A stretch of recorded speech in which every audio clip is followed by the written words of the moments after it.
PTV, Telebisyon ng Bayan.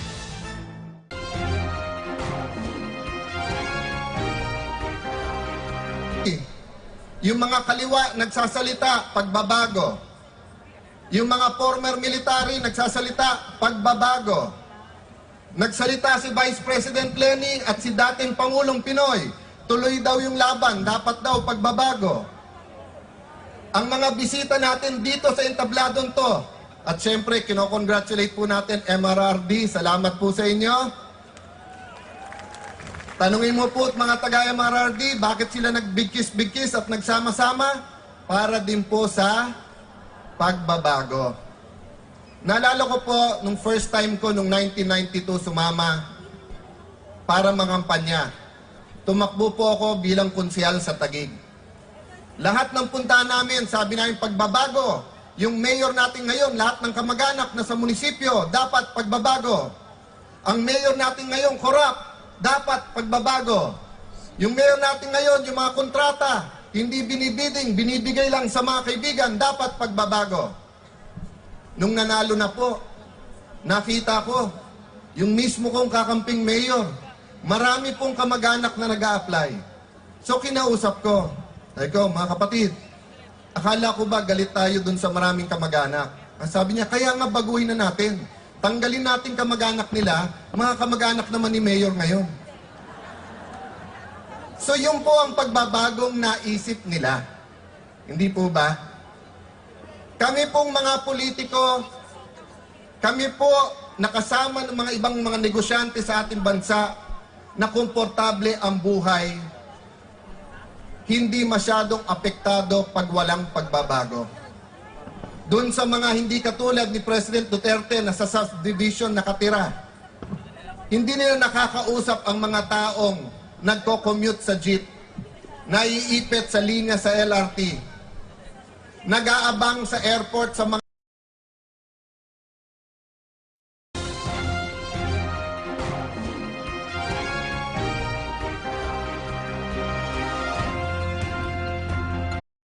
Asia Manufacturing Corporation celebrates its 50 years as the country's largest steel manufacturer. Steel Asia is aiming for greater heights in terms of capacity, technology, management, sustainable development, and social inclusiveness, creating more opportunities for the Philippines and its citizens. Steel Asia Corporation and its stakeholders are taking on the role of being a catalyst that will revive the manufacturing industry. Ang inyong kaakibat sa pagpalakas at pagtibay ng pundasyon ng bayan.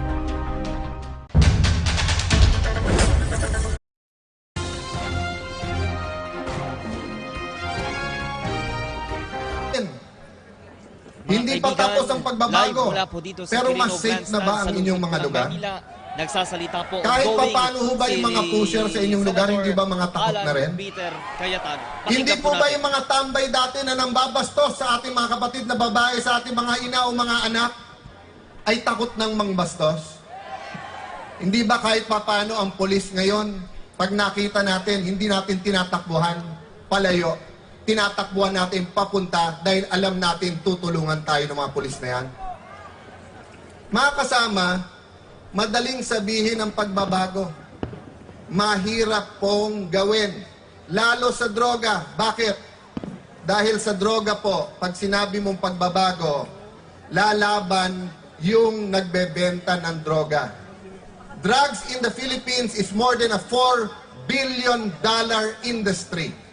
Ang estimate po ng ating drug industry ay 200 to 500 billion peso industry.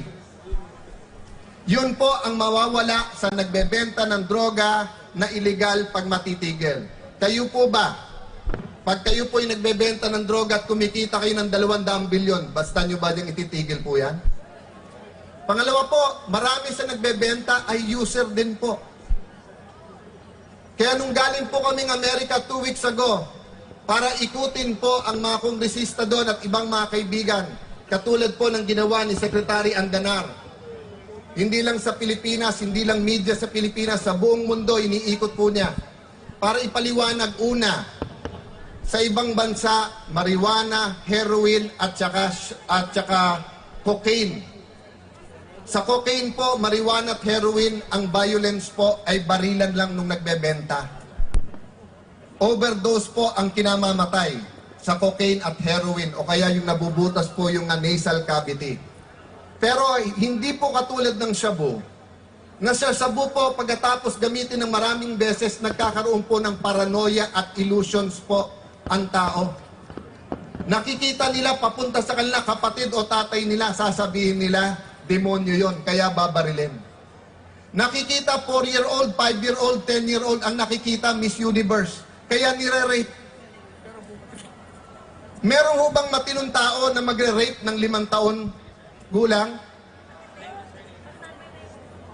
Sabi po ng mga kritiko, kasama po si Senator De Lima, grabe daw ang patayan ngayon. Ma'am, grabe na ang patayan dati pa. Kaya lang nung araw ang napapatay yung mga inosente. Ngayon ang napapatay yung lumalaban sa pulis na mga pusher. Sa mismong dokumento ng DOJ, ng panahon ni President Aquino at ni Secretary Leila de Lima, 10 to 14,000 ang extrajudicial killing taon-taon. Buwan-buwan po, mahigit 1,000 ang extrajudicial killings. Bakit hindi nagsasalita yung iba nun? Alam niyo po bakit? Naglabas ng executive order si President Aquino na hinanda po ni Secretary de Lima. Ang sabi po doon, kapag ka hindi ideology, hindi labor leader, hindi pare o madre, hindi aktivista ang napatay, hindi extrajudicial killing yon. Ibig sabihin, pag pusher o kapwa pusher nagpatayan, hindi extrajudicial killing. Pagdating ni Duterte, bawat isang patay, extrajudicial killing. At bawat isang yon, si Duterte na ang may kasalanan. Pagkatapos po namin may paliwanag yon, sa iba't ibang bansa sa Asia, nagkaisa po ang ating mga kapitbahay na suportahan ang ating Pangulo laban sa terrorism, laban sa piracy, laban sa droga. Magugulat po kayo pagpunta namin ng Singapore, Cambodia, Malaysia, sa Peru. Ang nagpapapicture po sa ating Pangulo, hindi lang Pilipino. International superstar po ang ating Pangulo. Bakit po? Dahil po nakakakonect siya sa tao eh. Pag sinabi naman niyang papatayin kita, hindi yan para sa inyo. Hindi yan para sa mga pare. Hindi yan para sa mga pastor. Hindi yan sa mga imam. Hindi yan sa mga businessman. Hindi yan sa mga sumusunod sa batas. Pag sinabi ng Pangulong, papatayin kita, kriminal ka, ang kinakausap niya ay mga kriminal. Dahil yun ang lengguwahe na alam nila. Ugali ko na po ngayon sa buong araw na nakakausap ko po, maging waiter, maging driver, maging doorman, security guard, stewardess, pag nakasakay ng aeroplano, tinatanong ko, taga saan ka? Kamusta inyong lugar? Nandito po ang anak ni Chief Bato, si Rock, nandun kanina sa likod. Madalas binibigyan ko ng feedback si Chief PNP Bato. Sabi ko, sir, dito sa lugar na to, tahimik daw. Sir, dito ganito daw. Sir, sa ganito may pulis daw. Alam niyo po, itong 2 linggo na nakalipas, anong sabi sa akin? Sir, sinumula nung sinabing sinuspinde ang tokhang, maraming pusher ang bumalik. Totoo ba? Sa inyong lugar, bumalik ba yung mga pusher? Pag bumalik ang pusher, kasunod na niya ng patayan ng inosente. Kasama na dyan ang rape, ang nakawan. Kaya ngayong gabi, ako'y nakikiusap sa ating Pangulo at sa PNP. I-relaunch ninyo ang inyong anti-drug drive. At simula sa araw na to, February 25, araw ng revolusyon at pagbabago, hindi na ito Duterte's war on drugs. It will be the people's war on drugs Dahil kasama tayo sa paglaban sa droga. At hindi lang po sa droga, pati sa korupsyon. Mga kasama, marami hong magpre-perform, marami magsasalita, marami pong magdadasal at kakanta, kaya hindi ho magpapakahaba. Ang dami ko pong gustong ikwento sa inyo na nga paninira at hipokrasya ng kabila. Katulad niyan, di ba, hindi daw pwedeng arestuhin si Secretary de Lima sa Senado. Pero nung panahon po ni Presidente Aquino, si Enrile po, dun mismo sa session hall, inaresto. At ang DOJ Secretary nun ay senador ngayon. Siya nag-imbento ng krimen na wala namang ganong krimen. Yung krimen na sinabi po kay Enrile ay yung murder na yung kinomplex po nila. Ang joke nun, complex with catering. Kasi may party sila nung nangyayari yon. Napawalang sala po siya, pero hindi tinawag na political prisoner si Enrile nun. Kanina po si Chairman Gascon, binisita si Secretary de Leila. Okay lang naman yun at dapat, di ba? Para siguraduhin safe siya at maganda yung kanyang kalagayan. Ang tanong ko lang, Chairman Gascon, bakit si Jinggoy hindi mo binisita? Bakit si Enrile hindi mo binisita?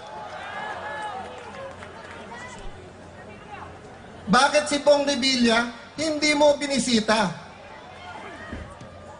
At bakit yung napakarami natin mga kaibigan sa kaliwa at yung mga Muslim rebels natin na kinulong, hindi mo rin binisita?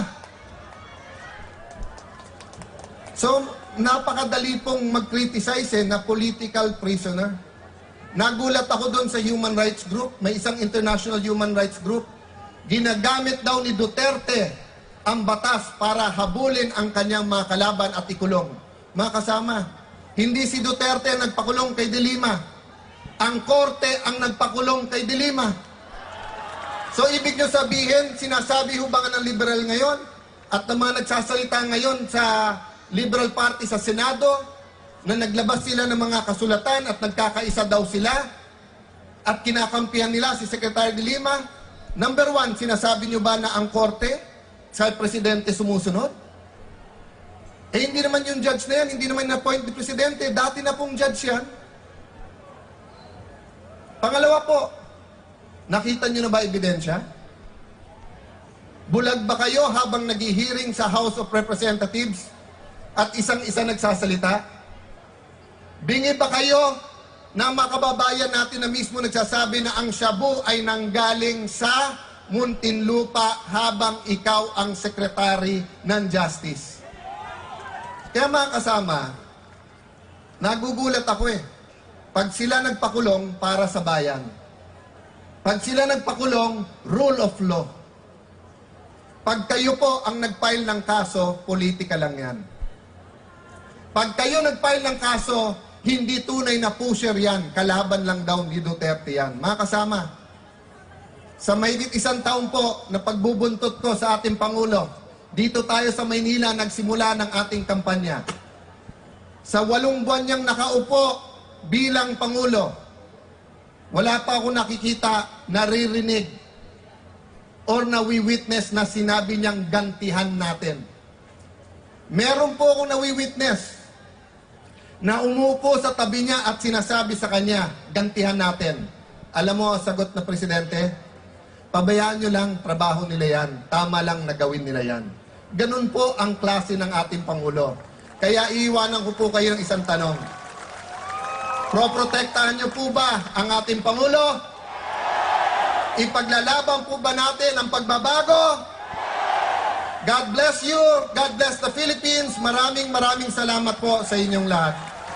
Mga kaibigan, ninyo pong narinig si Senator Alan Peter Cayetano sa kanya pong talumpati sa harap po ng sampayanan na dumalo po dito sa programa sa Quirino Grandstand kung saan niya po bilang pagsuporta kay Pangulong Rodrigo Duterte sa kanya pong kampanya kontra sa illegal na droga, korupsyon at sa kahirapan. Binigyan din po ni Senator Cayetano ito pong mga mahahalagang programa ng Duterte administration para nga po ma-highlight o para nga po masolusyonan ito pong problema sa illegal na droga sa ating bansa at makamit po ang maayos na lipunan. Inyo po natunghayan ang patuloy na special coverage ng PTV. Live mula pa rin po dito yan sa Quirino Grandstand sa lungsod ng Maynila. Muli ako po si Julius Samuron. Tuloy-tuloy po ang ating special coverage dito sa Freedom Rally at Vigil bilang pagsuporta kay Pangulong Rodrigo Duterte.